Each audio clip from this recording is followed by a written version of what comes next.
మనం గెలుపు చాలా సులభమవుతుందని అనేక మంది సూచించారు. ఆ మాటకు జగన్మోహన్ రెడ్డి గారు మన ఆర్థిక సౌలభ్యం, మన రాష్ట్రానికి వచ్చే ఆదాయం ఎంత, రైతు రుణమాఫీ ఏ విధంగా చేయనవుతుంది, ఇవన్నీ అబద్ధాల హామీలు. ఈ అబద్ధాల హామీలు చేసి నేను అధికారం కావాలని నేను కోరుకోవడం లేదు. మనం చెప్పే ఆ హామీ పేద రైతులు, ఆ రైతులు ఎంతో ఆశతో మన మీద నమ్మకం పెట్టుకుంటారు. ఆ హామీని మనం నెరవేర్చలేం.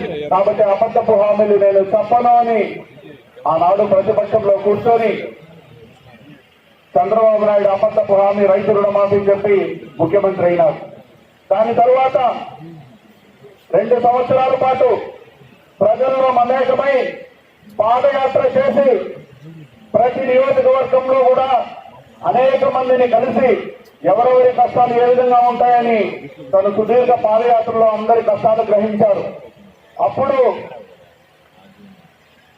పేద కుటుంబంలో నుంచి పిల్లలని బడులకు పంపించండి, ఆ పిల్లడి చదువు కాడి నుంచి విదేశాల్లో చదివేంత వరకు కూడా పూర్తి బాధ్యత నాది అని ఆనాడు మహిళా తల్లులు చెబితే, అమ్మ ఒడి అని ఒక కార్యక్రమం పెట్టి ప్రతి మహిళా అకౌంట్ లో 15,000 డబ్బులు వేస్తాను, మీరు చేయాల్సిందల్లా మీ పిల్లాడిని బడికి పంపించాల్సింది ఒక్కటే అని ఆనాడు మహిళలకు భరోసా ఇచ్చారు.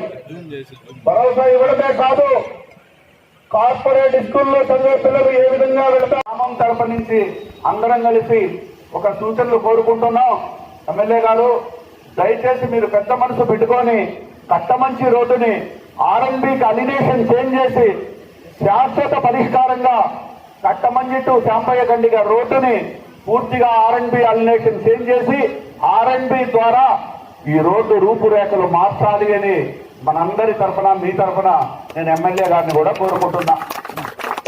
ఒకవేళ ఈ ప్రభుత్వంలో కాని పక్షంలో